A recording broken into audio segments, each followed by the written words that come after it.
Assalamualaikum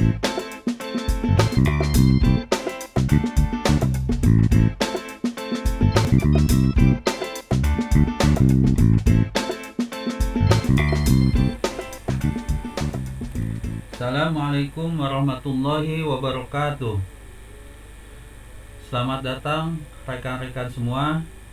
Pada video kali ini saya ingin sharing mengenai ayat jurnal penyesuaian.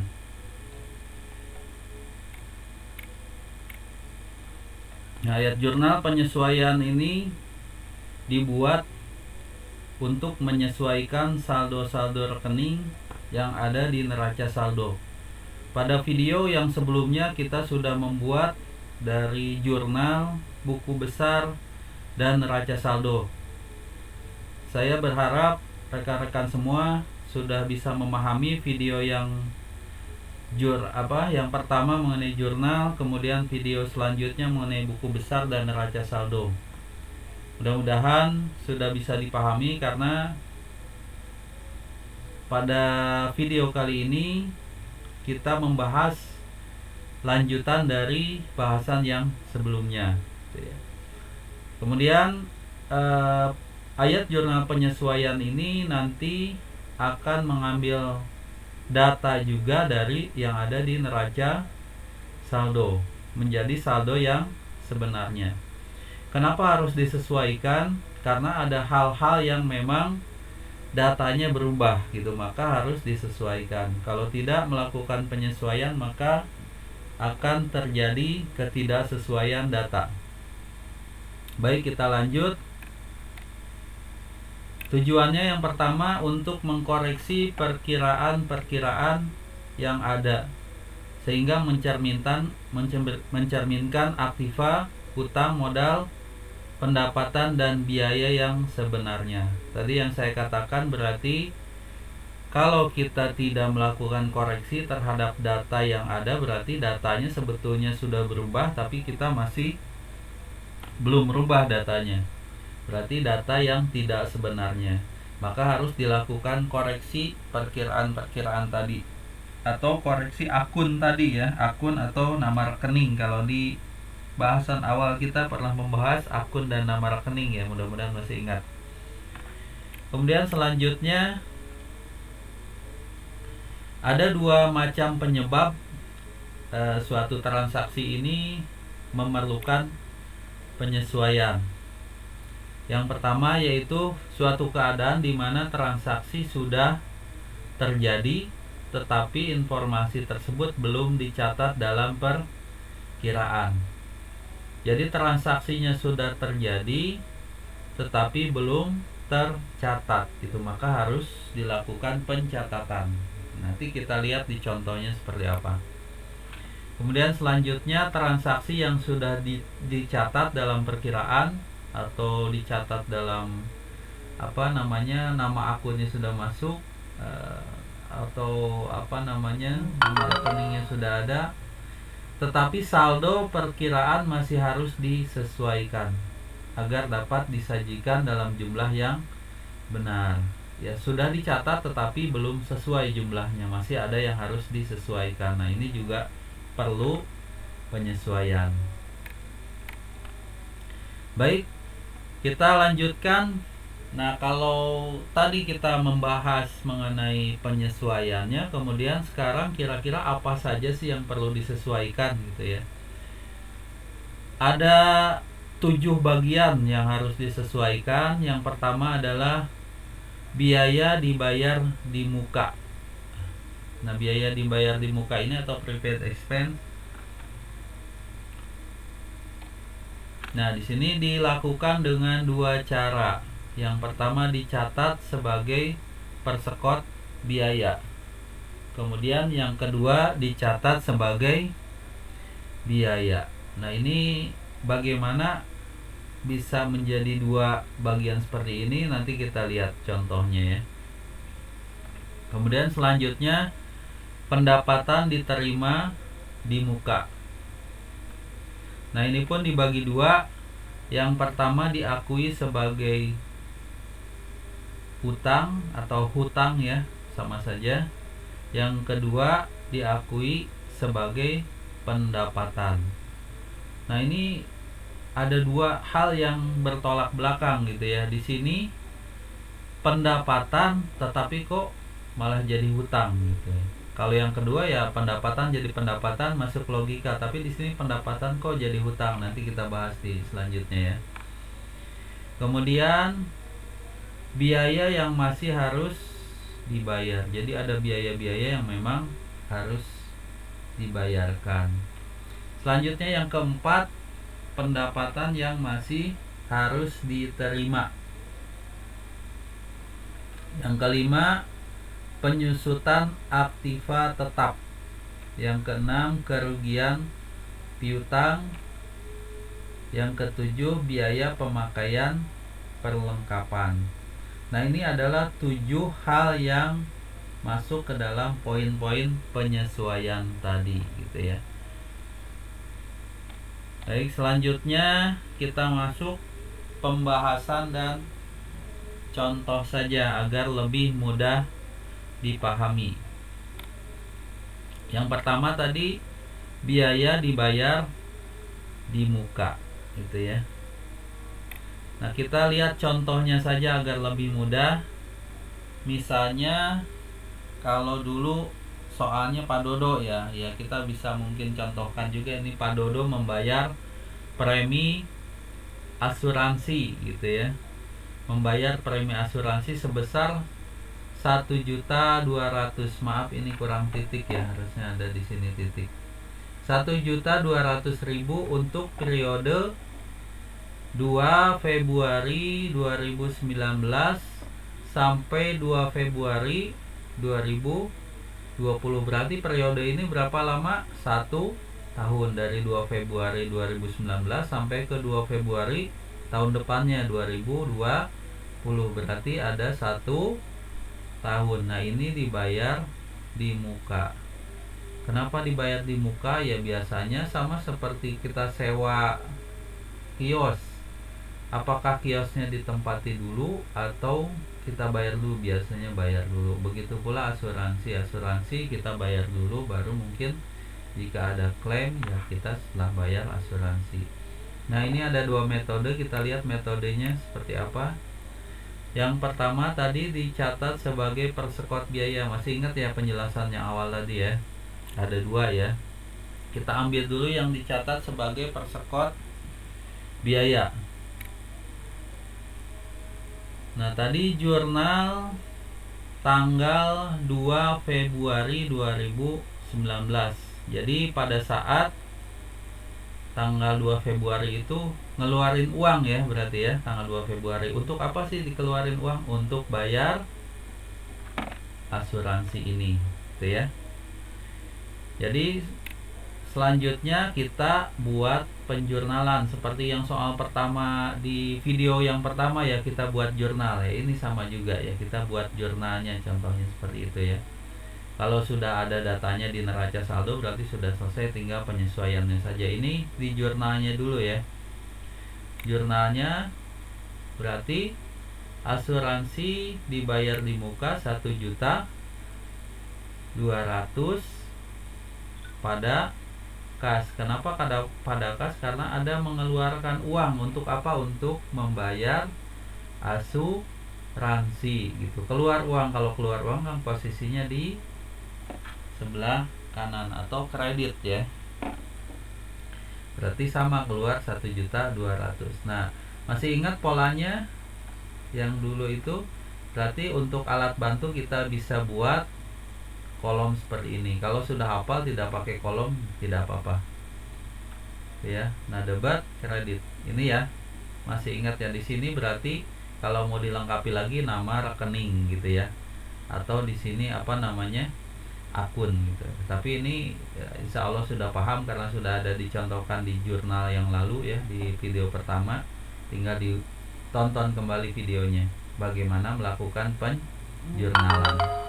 Ini hanya membahas dari contoh yang saat ini ya. Kita buat jurnalnya dulu untuk masuk ke penyesuaian. Nah, ini belum penyesuaian, baru jurnal ya. Kita masuk ke penyesuaiannya. Nah, bagaimana ayat jurnal penyesuaiannya? Ingat harus dilihat tanggalnya. Biasanya kita kan akhir periode itu 31 Desember 2019 gitu ya. Karena nanti tanggal 1 Januari sudah beda tahun gitu. Pendataan pembukuan akuntansinya beda tahun. Maka biasanya diakhiri di akhir tahun, yaitu 31 Desember gitu ya. Nah, belakangnya tahunnya tahun yang berjalan gitu ya. Berarti 31 Desember 2019.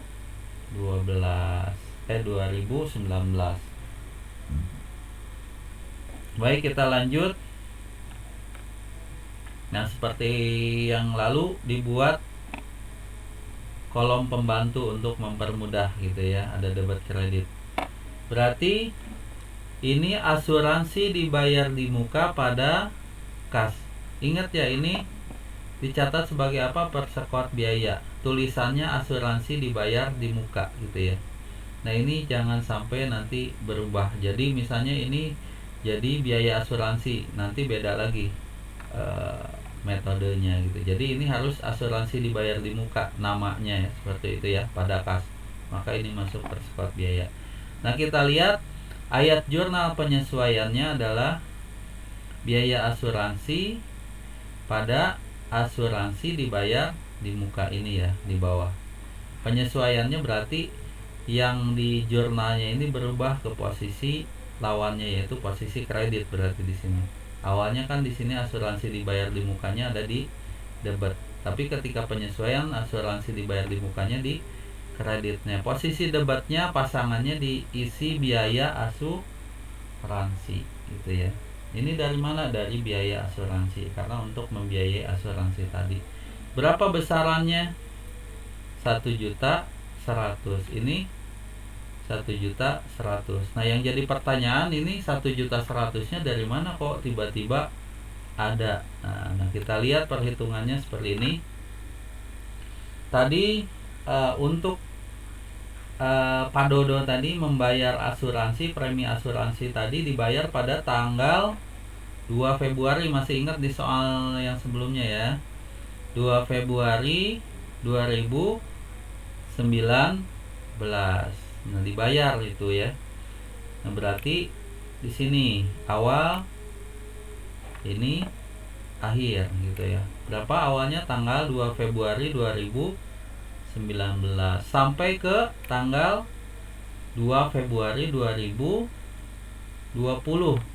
gitu ya. Masanya, masa asuransinya, karena bayarnya tanggal 2 Februari sampai akhirnya 2 Februari juga di tahun berikutnya. Berarti berapa lama? 1 tahun. Atau berapa bulan? 12 bulan. Masanya 12 bulan. Nah, kemudian selanjutnya, nah ini ya, dibayarnya berapa? 12 bulan. Pak Dodo di soalnya itu kan bayar premi asuransi dibayar tanggal 2 Februari 2019, waktunya sampai 2020, 2 Februari 2020. Nah, ini ya, berarti sebesar 1.200.000 yang dibayar itu ya. Di soal sudah ada ini ya. Ini 1.200.000 yang dibayar. Kemudian selanjutnya, nah ini ya, 31 Desember di sini nih, yang soal ini ya. Ingat ya, kenapa 31 Desember? Karena ini akhir tahun gitu ya. Mau berubah ke tahun yang baru. Nanti bukunya, pendataannya baru lagi. Maka sebelum ke yang tahun baru ya ditutup di sini gitu ya. Nah, ini berarti sampai tanggal 31 Desember 2019. Berarti kita lihat, nah berapa bulan gitu. Berarti 11 bulan. Kalau 12 bulan itu 1.200.000. Ini ya, 12 bulan 1.200.000. Sebulannya berapa ya? Tinggal dibagi aja 1.200.000 bagi berapa? Bagi 12. Berarti satu bulannya 100.000. Sedangkan di sini ada 11 bulan. Kalau 11 bulan berarti dikali tadi 100.000 hasil pembagian ini. Berapa hasilnya? 1.100.000. Nah, berarti ini dapatnya dari tadi, dari waktu di sini perhitungannya sampai 31 Desember sebesar 1.100.000. Gitu ya, mudah-mudahan bisa dipahami cara menghitung poin untuk persekot biaya ini. Nah, ini yang disesuaikannya posisinya berarti yang ini gitu. Kalau yang ini kan tadi pembayaran awalnya gitu ya. Berarti 1.100.000. Baik, selanjutnya kalau tadi dicatat sebagai persekot biaya, kalau sekarang dicatat sebagai biaya gitu ya. Nah, kita lihat tadi dibayar tanggal 2 Februari. Nah, pada tanggal 2 Februari kita buat jurnalnya. Ya, kalau kita pakai metode yang biaya, berarti jurnalnya asuransi dibayar di muka pada kas gitu ya. Tetap. Kemudian ini kolom pembantunya seperti biasa. Nah, kita lihat ayat jurnal penyesuaiannya di 31 Desember ya. Sama ya tadi ya, 31 Desember 2019. Nah, kita buat kolom pembantu terlebih dahulu. Kita lihat. Nah, asuransi dibayar di mukanya posisinya di debit gitu ya. Hasilnya 100.000. Ini asuransi dibayar di muka, posisinya di debit. Kalau yang sebelumnya yang menggunakan metode persekot biaya itu kan asuransi dibayar di mukanya posisi kredit. Nah, ini berubah. Posisi asuransi dibayar di mukanya di debit, biaya asuransinya di kredit. Tapi jumlahnya kan berbeda di sini. Jadi 100.000. Nah, 100.000 itu dari mana kita lihat? Tadi kita masih ingat ya, berapa lama waktu preminya tadi, pembayarannya? Berarti di tanggal 2 Februari sampai 2 Februari tahun berikutnya. Kita lihat 2 Februari 2019 ya, ke 2 Februari 2020. Nah, itu ya masih sama ya di yang awal. 12 bulan dibayar 1.200.000. Nah, yang membedakan nanti di berikutnya. Nah, tadi kan sudah juga di 31 Desember ini ya, sama. Nah, ini berapa? 11 bulan gitu ya. Tadi sudah ya, sama dengan yang sebelumnya. Tapi yang membedakan nanti di sini. Nah, ini ya. Ini kan ada sisanya, berarti kalau ini 11 bulan sedangkan totalnya 1 tahun 12 bulan, berarti masih ada sisa berapa? 1 bulan di sini. Nah, ini masih ada sisa 1 bulan. 1 bulan berapa sisanya? Kalau ini 1.100.000 berarti sisanya tinggal 100.000 karena kan totalnya 1.200.000. Maka ini 100.000 kan di sini 1.100.000. Ini sisanya 100.000. Maka masuk ke sini. Jadi kalau kita menggunakan metode dicatat sebagai biaya, maka yang diambil yang ini data penyesuaiannya gitu ya. Nah, ini penyesuaian. Tapi kalau yang digunakan persekot biaya yang tadi sebelumnya, maka yang digunakan adalah yang di sini penyesuaiannya. Tergantung kita mau pakai yang mana gitu. Harus konsisten nanti kelanjutannya karena teknis dan jumlahnya akan berbeda. Nah, itu ya. Baik, kita lanjut. Yang kedua, pendapatan diterima di muka. Pendapatan diterima di muka, kita lihat misalnya contoh soalnya seperti ini. Misalnya Pak Dodo lagi lah. Pak Dodo menerima pendapatan sewa. Misalnya dia menyewakan peralatan lah gitu ya selama 2 tahun. Dia menyewakan ke orang lain selama 2 tahun, maka dapat pendapatan sewa. Berapa? 2 tahun 3 juta misalnya gitu ya. Dan diterima tanggal 30 Juni 2019. Ini diterima di muka kan berarti ya. 30 Juni 2019. Ada dua metode.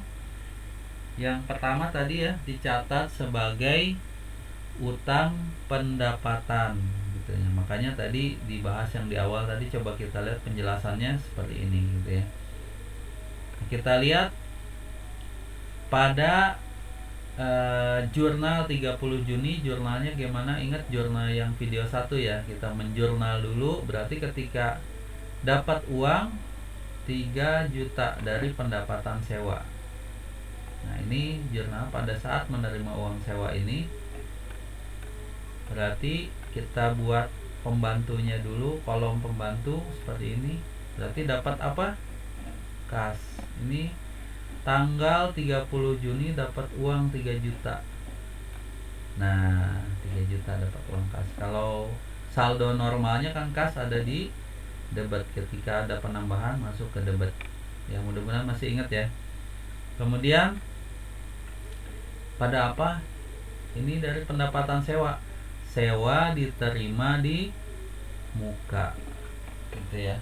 Sewa diterima di muka. Karena uangnya sudah diterima duluan oleh Pak Dodo ini gitu ya. Ini kita sudah menerima terlebih dahulu uangnya 3 juta. Padahal si barang yang disewa ini kan belum habis 2 tahun gitu ya. Mungkin baru hari itu dia nyewa, berarti masih jangka waktunya masih panjang. Nah, makanya bisa dicatat sebagai hutang. Kasarnya dia merasa punya hutang gitu ya. Hutang dari pendapatan, karena punya tanggung jawab si barang ini jangan diambil atau jangan dikemana-manakan, atau tetap harus dipegang oleh si penyewa selama 2 tahun.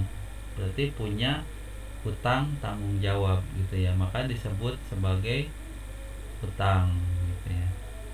Sebesar juga sama 3 juta gitu ya. Ayat jurnal penyesuaiannya bagaimana? Nah, ini buat kolom pembantu terlebih dahulu.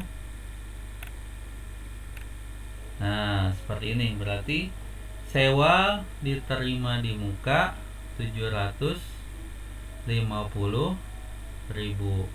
Pendapatan sewa 750.000. Pertanyaannya dari mana gitu ya. Nah, kita lihat penjelasannya. Nah, ini garis waktunya kan tadi 2 tahun ya. Sewa 3 juta, sewa alat ke Pak Dodo. Si konsumen ini ke Pak Dodo sewa alat selama 2 tahun. Dari awal tadi sampai titik akhirnya ini ya, 2 tahun nih ya. Ini waktunya 2 tahun sesuai dengan tadi soal. Nah, 2 tahun berapa?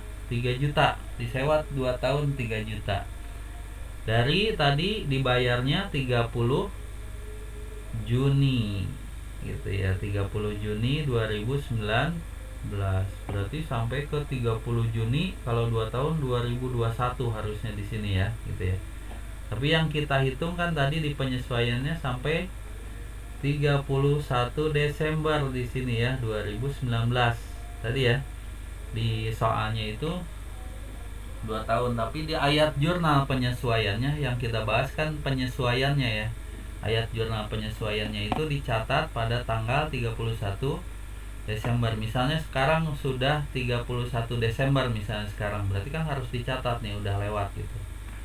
Kalau udah lewat berarti berapa bulan nih dari Juni ke Desember? 6 bulan. Padahal masa sewanya 2 tahun. Tapi waktu yang sudah lewat 6 bulan, karena ini sudah dicatat, berarti si penyewa ini sudah lewat masa waktunya 6 bulan. Maka harus dicatat, disesuaikan. Kalau tidak disesuaikan ya berarti masih serasa tetap 2 tahun aja, nggak habis-habis gitu. Maka harus dicatat, sudah habis nih 6 bulan, catat, sesuaikan gitu ya. 6 bulannya sudah terlewat. Kita sebagai pemilik produk peralatan tadi atau si Pak Dodo ini harus mencatat gitu ya. Maka dilakukan penyesuaian. Nah, ini berapa hasilnya? 750.000 selama 6 bulan. Kita lihat ini adalah penyesuaian dari yang tadi gitu ya. Nah, dari mana 750-nya? Kita lihat 2 tahun sama dengan berapa? 24 bulan kalau kita rubah ke bulannya. Sebesar berapa dibayar? 3 juta gitu ya. Sedangkan di sini yang sudah habis waktunya 6 bulan. 6 bulan dari berapa waktu lamanya? Dari 12 bulan. Berarti 6 bulan per 24 bulan ini. Lama waktu totalnya 24 bulan. Kalau kita buat perkecil jadi 1:4 gitu ya di matematiknya. Ini 1, ini 4 gitu ya. Dibagi ya. 1/4 berarti sebetulnya 6/24 ya. Bisa nanti cek di kalkulator lah kalau ingin lebih mudah gitu ya. 1/4 aja itu jadi 0 berapa gitu ya. Silahkan Anda cek. Nah, berarti 1/4 dari berapa? Dari 3 juta berarti kan. Ini kan 6 bulan per 12 per 4 kali 3 juta. Maka hasilnya 750.000. Nah, itu dapatnya dari situ ya, 750.000-nya. Maka ayat jurnal penyesuaiannya tadi yang sudah ditulis di awal seperti ini. Sewa dibayar diterima di muka 750 gitu ya, dari sini tadi gitu ya. Nah, pada apa? Pendapatan sewa gitu ya. Itu ya. Kemudian selanjutnya dicatat sebagai pendapatan. Kalau yang awal tadi dicatat sebagai utang karena merasa masih punya kewajiban untuk memberikan haknya kepada si penyewa selama 2 tahun. Kalau di sini dicatat sebagai pendapatan. Nah, jurnalnya bagaimana? Tadi pada saat menerima uang pada 30 Juni ya, pas dapat uangnya, kita buat kolom dulu untuk membantu. Berarti dapat uang kas berapa? 3 juta. Dari mana? Dari pendapatan sewa gitu ya. Kemudian berapa? 3 juta. Nah, kemudian kita lanjut ayat jurnal penyesuaiannya, yaitu pendapatan sewa pada 2.250.000 pada sewa diterima di muka. Ini dibalik saja, kita lihat saja agar lebih mudah membayangkan. Garis waktunya seperti ini, berarti di titik awal, di titik akhirnya berapa lama tadi? 2 tahun ya. Sebesar dibayar berapa? 3 juta. Kemudian dibayar tadi pada 30 Juni ya. Dapat uang si Pak Dodo ini 30 Juni 2019 gitu ya. Nah, kemudian ada penyesuaian waktunya nih karena sudah lewat waktunya sampai tanggal 31 Desember. Berarti si penyewa ini udah menghabiskan waktu sewanya sampai 31 Desember nih, udah 6 bulan berarti ya tadi ya. 6 bulan. Masa sewanya sudah habis 6 bulan, tinggal 1,5 tahun lagi sisanya. Nah, kita lihat ini 750.000 tadi ya sudah. Nah, kemudian tadi sisanya berarti ini kan sisanya berapa? 1,5 tahun atau 18 bulan. Berarti berapa sisanya? Kalau tadi yang 6 bulan 750 ya, sisanya 3 juta ini kurangi 750 saja gitu. Berarti berapa? 2.250.000. Ini penyesuaiannya gitu ya. Maka ayat jurnal penyesuaiannya di sini pendapatan sewa pada sewa diterima di muka 250.000 seperti yang tadi. Itu ya. Kita lanjut yang ketiga. biaya yang masih harus dibayar. Nah, biaya yang masih harus dibayar, kita lihat contoh soalnya. Masih harus dibayar gaji pegawai bulan Desember sebesar 300.000. Berarti ada karyawan yang belum terbayar gajinya atau masih kurang gitu ya. Maka ini masuk ke biaya yang masih harus dibayar. Maka langsung saja ke ayat jurnal penyesuaiannya seperti apa. Berarti biaya gaji pada hutang gaji sebesar ini ya, 300.000. Seperti itu ya, langsung dicatat karena belum terbayar. Maka ini menjadi biaya gaji pada hutang gaji. Ini di pencatatannya di 31 Desember. Kemudian pendapatan yang masih harus diterima. Masih harus diterima pendapatan bagi hasil untuk 2 bulan. Per bulannya 120.000 per bulan. Ya mungkin si Pak Dodo ini ya nyimpan uang gitu di diinvestasikan atau disimpan uang di bank, dapat bagi hasilnya misalnya. Seperti itu. Nah, ini berarti pendapatan yang masih harus diterima. Berarti ayat jurnal penyesuaiannya bagaimana? Piutang bagi hasil berapa? 240.000 karena 2 bulan ya. 120.000 kali 2, 240.000 pada pendapatan bagi hasil 240.000. Ini langsung ya, lebih simpel ini. Kemudian selanjutnya penyusutan aktiva tetap. Nah, ini penyusutan. Contoh soalnya, misalnya si Pak Dodo punya kendaraan gitu dengan harga perolehannya 70 juta, dia beli 70 juta. Nah, untuk menghitung penyusutannya dia buat setiap tahun dibuat penyusutan 10% gitu ya. Karena kita bayangkan seperti inilah, ini kan masing-masing sebenarnya punya ukuran sendiri. Hanya si Pak Dodo ini berarti membuat per tahun 10%, dia menghitung perkiraannya seperti itu. Kalau misalnya Anda punya motor ya, baru beli gitu ya. Kemudian setahun kemudian Anda jual motornya. Anda beli motor 12 juta, setahun kemudian Anda jual.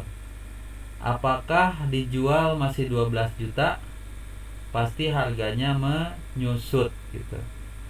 Menyusut berapa ya tergantung. Nah, kita bisa susutkan misalnya 10%. Kalau 10% berarti kalau tadi beli motor 12 juta, berarti menyusut 1.200.000 karena 10%. Nah, begitu pula ini harga perolehan untuk kendaraan, berarti menyusutnya berapa? 10%. Kita lihat di ayat jurnal penyesuaiannya. Debit kredit biaya penyusutan kendaraan 7 juta, 10% dari 70 juta pada akumulasi penyusutan kendaraan. Nah, ini pencatatannya seperti untuk penyesuaian. Selanjutnya kerugian piutang. Saldo piutang perusahaan 1 juta, diperkirakan 10% tidak tertagihnya, berarti rugi dong. Nah, makanya dicatat dalam kerugian piutang. Nah, ini bisa jadi kredit macet kalau di kita yang sering kenal di lembaga keuangan gitu. Berarti bisa saja kita punya piutang atau uang kita masih di orang, yang kita tagih rumahnya pindah gitu ya, karena dia ngontrak. Kemudian tanya tetangganya, tidak tahu gitu. Handphonenya nomornya sudah ganti, sulit dilacak. Kira-kira masih bisa ditagih ya? Kemungkinan besar sulit. Maka ini masuk kerugian piutangnya. Nah, si Pak Dodo ini menganggarkan sekitar 10% kemungkinan tidak bisa ditagih ya. Berarti berapa? Ayat jurnal penyesuaiannya seperti ini, dibuat kolom seperti biasa. Kerugian piutang pada cadangan kerugian piutang. Cadangannya berapa? 10%. Ya berarti 100.000 karena dari 1 juta piutang yang dia miliki. Kalau piutangnya ada 100 juta ya 10% berarti 10 juta ya. Tergantung dari besarannya. Atau misalnya di sini cadangan kerugian piutangnya ya dirubah lagi ya bisa saja kerugian piutangnya misalnya jadi 5% tergantung perusahaan gitu ya. Kemudian yang terakhir yang ketujuh, biaya pemakaian perlengkapan. Nah, kita lihat saldo perlengkapan awal 1 juta. Ternyata pada akhir tahun saldo perlengkapan tinggal 800.000. Ingat ya, di awal kita pembahasan ada membedakan peralatan dan perlengkapan. Silahkan ditonton kembali apa perbedaan perlengkapan dengan peralatan. Jadi biar bisa lebih paham ya, ditonton di video yang pertama kalau tidak salah mengenai jurnal. Silahkan ditonton lagi perlengkapan dan peralatan bedanya. Nah, ini perlengkapan, ingat ya. Nah, perlengkapan itu awal tahun sebesar 1 juta. Ternyata di akhir tahun 31 Desember itu tersisa tinggal yang ada itu senilai 800.000 gitu ya. Nah, ayat jurnal penyesuaiannya bagaimana di akhir tahun ini di 31 Desember. Nah, kita buat kolom pembantu. Ini tentatif ya, tidak dibuat tidak apa-apa. Yang penting sudah paham apa namanya kolom-kolom ininya, yang penting paham. Kalaupun tidak dibuat tidak apa-apa. Kita lihat biaya pemakaian perlengkapan 200.000 tadi ya. Berarti yang dipakai berapa? 200.000 karena awalnya 1 juta tersisa 800.000. Berarti terpakai berapa? Ya selisihnya 200.000. Perlengkapan 200.000. Nah, ini padanannya seperti itu. Berarti perlengkapan yang keluar berarti sebesar 200.000 yang menjadi biaya pemakaian perlengkapan. Baik, itu saja untuk materi pertemuan di video kali ini. Mudah-mudahan bisa dipahami oleh rekan-rekan semua. Mohon maaf apabila ada kesalahan atau kekurangan. Kalau nanti ada koreksi, silahkan dicek di penjelasan di bawah link video ini ya. Di YouTube dicek di bawahnya jika ada koreksian gitu ya. Mudah-mudahan bisa dipahami oleh rekan-rekan semua. Terima kasih atas perhatiannya. Semoga membawa kebaikan dan keberkahan. Assalamualaikum warahmatullahi wabarakatuh.